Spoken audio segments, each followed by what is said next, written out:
spesial. Namanya?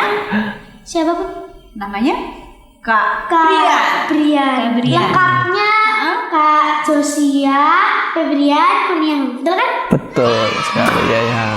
Teman-teman, Kak Brian ini adalah gitaris muda yang berbakat. Langsung saja kita ngobrol-ngobrol. Kak Brian, bisa cerita pada teman-teman di rumah pengalaman Kak Brian ketika mengikuti kompetisi gitar. Oke, Bunda, saya jawab. Saya pertama kali ikut kompetisi pada saat saya berada di bangku SMP. SMP berarti belasan tahun ya? Betul sekali, Bunda. Saya mengikuti festival musik di Semarang, atau tepatnya Yamaha Festival Musik. Ya, kemudian saat saya SMA, saya mengikuti FLS 2N, Festival Seni Nasional. Wow, sampai tingkat nasional. Itu kan berjenjang ya? Ya. Berjenjang. Ya, Wakil dari provinsi. Saya dari DIY. Dari Yogyakarta.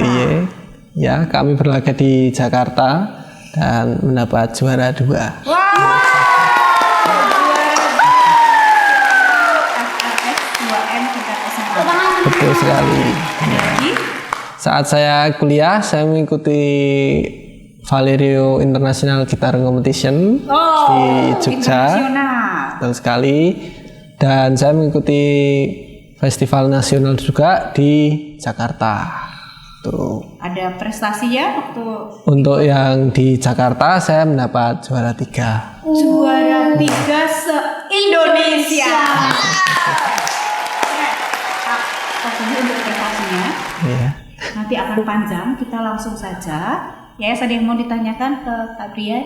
Tips and trick buat teman-teman semua yang nonton, kalau misalnya kita main gitar tuh ada nggak sih posisi duduk, habis itu mulai dari pemanasan, lagu itu tuh ada caranya tersendiri atau kayak umum aja lah main gitar biasa? Ya. Oke, saya jawab. Tentu aja ada kiat-kiat khusus ya untuk menjadi pemain gitar yang baik atau dianggap profesional. Ya, mulai dari tata cara dia latihan, kemudian tata cara dia tetap konsisten pada permainan gitar klasik gitu.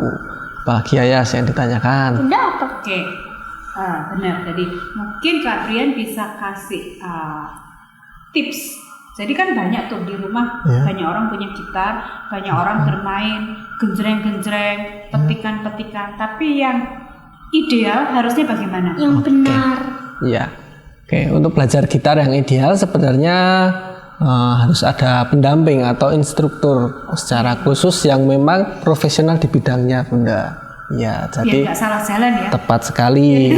Jadi kita bisa belajar gitar dari tahap ke tahap, mulai tahap dasar, kemudian menengah hingga lanjut secara berjenjang. Jadi tidak langsung melompat-lompat, tapi bertahap sedikit demi sedikit. Jangan instan, semua tepat ada sekali, prosesnya. Bunda. Kita nggak kayak mie instan. Terus? Betul. Kemudian untuk kiat-kiat khususnya kita harus tetap konsisten berlatih, kemudian tidak mudah menyerah, tentu saja, ya. Kemudian kita harus mempersiapkan segala kemungkinan yang kita butuhkan dan kita harapkan tentunya. Gitu.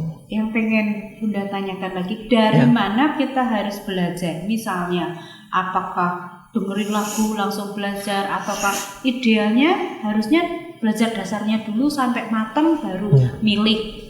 Oh, saya ini mau gitaris rock, jazz, gitu. pop. Nah, bagaimana? Kalau untuk melihat seperti teknologi zaman sekarang sudah maju sekali ya Bunda, kita bisa lihat tutorialnya dari media sosial, dari YouTube, dari banyak sekali lah ini. Cuman kendala yang sering dialami oleh teman-teman atau siswa-siswa yang belajar gitar secara mandiri adalah tidak adanya pendampingan secara khusus. Semisal kalau salah nggak ngerti. Betul sekali, misal salah penjarian atau salah teknik yang tentu saja nanti berimbas pada permainannya. Betul sekali. Jadi menurut Kak Brian, berlatih menjadi pemain gitar yang baik itu harus menjalani proses-proses bertahap. Tepat sekali. Kedua, walaupun lihat tutorial, baiknya tetap ada pendampingan. Tepat, ada instruktur. Ada instruktur. Baik teman-teman, sekarang bagaimana kalau kita lihat Mas permainan Brian Mas Brian? main. Ya, Kak Brian main gitar klasik. Oke. Kira-kira mau main lagu dari siapa? Saya akan mainkan lagu dari Johann Sebastian Bach. Wow, Johann Sebastian Bach, musisi dari zaman barok. Tepat sekali. Kita saksikan. Bentar. Bukannya Johann Sebastian Bach itu pengarang lagu buat piano ya, bukan buat gitar. Nah, memang benar ya, Yas. Johann Sebastian Bach banyak menciptakan repertoar untuk instrumen piano, tapi juga ditranskrip ke instrumen lain. Kayak ada yang apa ya? Ya, untuk biola ada, untuk Jadi flute repertoar ada. aslinya untuk piano, tapi Betul, dimainkan juga oleh Instrumen lain, yang salah satunya gitar. Salahnya gitar. Betul ya, Yas. kita saksikan. Inilah Kak penampilan Brian. dari Kak Brian.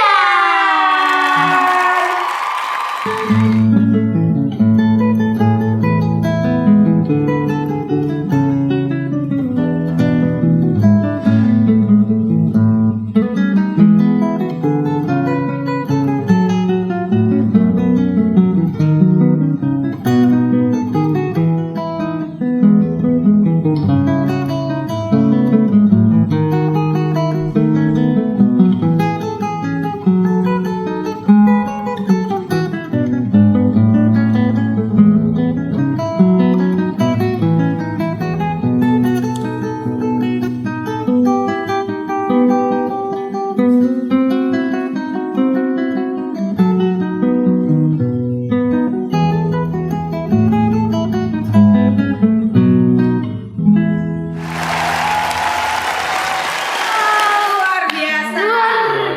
Keren sekali, keren. Nah, kita lanjutkan ngobrolnya. Kak Brian, tadi kita sudah belajar bagaimana sebaiknya bertahap. Kemudian kalau kita belajar dengan pendampingan, apakah juga dalam bermain gitar itu kita harus mempersiapkan diri? Apa langsung aja, ayo pengen lagu apa, main, atau gimana baiknya? Atau harus misalnya kayak punya pendahuluan dulu, nggak harus lagu lo yuk lagu apa yang mau dipelajarin gitu. Betul, ya. Akan saya jelaskan untuk belajar walaupun terdapat instruktur, tentu saja instruktur memberikan pengarahan mengenai awal-awal kita, apa yang harus kita lakukan sebelum belajar gitar klasik. Misalnya mempersiapkan teknik terlebih dahulu. Ini bertujuan untuk memuaskan otot-otot tangan, otot-otot tubuh, otot lengan juga. Nah, itu juga berpengaruh nantinya terhadap Berarti ada pemanasan dulu ya. Betul sekali, Bunda. Kemudian pemanasan berupa teknik bisa, kemudian Itu ngapain tuh teknik pemanasan? bisa memainkan tangga nada ataupun tangga nada bisa kromatis juga bisa. Ya, kemudian untuk bisa melanjutkan ke repertoar juga kita harus menganalisa repertoar tersebut. Ya, kira-kira dia berasal dari zaman mana, karakteristiknya seperti apa, kemudian nantinya suasana yang dimunculkan dari lagu tersebut akan seperti apa. Jadi kayak tadi tuh, berarti zaman barok. Kita harus ngerti ya zaman barok itu seperti apa musisi-musisinya gitu ya. Betul sekali, Bunda. Oh iya, aku satu lagi nih, pertanyaan terakhir dari aku. Ya. Perlu nggak sih menghayati lagu? Nah, kalau gitar kan pasti, kalau aku ya, aku pertama kali kayak coba-coba biasa. Gini kan, kalau misalnya menghayati kan agak susah, kita sambil liatin jari, sambil bentar langsung, mau ngapain? Nah itu ada nggak sih cara-caranya biar cepet menghayati, cepet dapat lagunya? Oke. Ya, untuk menghayati sebuah lagu atau repertoar sebenarnya banyak caranya sih. Selain kita membaca repertoar itu secara cermat, kita juga bisa melihat dari permainan-permainan pemain gitar profesional lain, misalnya ada di YouTube atau di media sosial lainnya. Itu juga akan memberi bantuan kepada kita dalam mengartikulasikan lagu yang akan kita mainkan gitu ya. Jadi kalau boleh Bunda sarikan atau simpulkan, kalau mau bermain dengan baik lakukan pemanasan supaya otot-otot jarinya Betul itu sekali, ya. lemas Ya. atau apa gitu supaya lancar. Kemudian kita mempelajari repertoarnya dulu supaya dapat feel-nya. Tepat sekali Bunda. Kemudian tadi yang kata Yas, bagaimana mempelajari? Ya kita dengerin berkali-kali lagu aslinya, Ya. lalu mendapatkan referensi dari berbagai macam supaya penghayatan kita maksimal. Tepat sekali Bunda. Kak Brian, terima kasih sudah mau hadir di Momang Channel. Semoga Sama-sama. tips yang diberikan Kak Brian bermanfaat bagi teman-teman di rumah. Dan Berikut sekarang ini adalah jamming kita bertiga.